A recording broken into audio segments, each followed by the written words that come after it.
Τι είναι αυτό? Ένα σπουργίτι.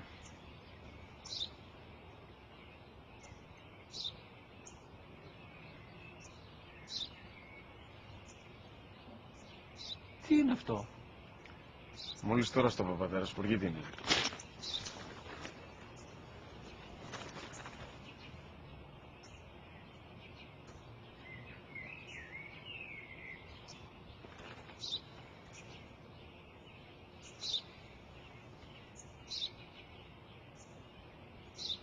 Τι είναι αυτό?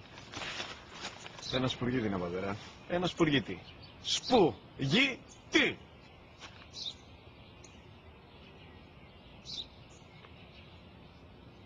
Τι είναι αυτό? Γιατί το κάνεις αυτό το πράγμα, μπορείς να μου πεις? Τόσες φορές σου είπα, είναι ένα σπουργίτι. Δεν το καταλαβαίνεις. Πού πας?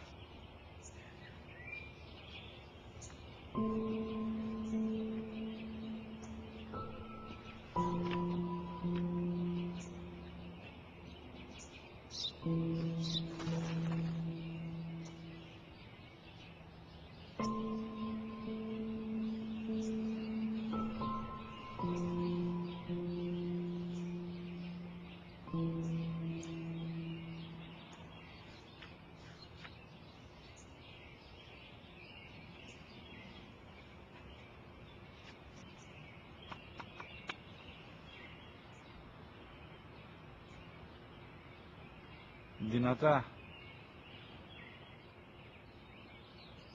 Σήμερα ο μικρός μου γιος που πριν λίγες μέρες έκλεισε τα 3 καθόταν μαζί μου έξω στο πάρκο όταν ένα σπουργίτι ήρθε και κάθισε απέναντί μας. Ο γιος μου με ρώτησε 21 φορές τι ήταν αυτό και του απάντησα και τις 21 φορές ότι ήταν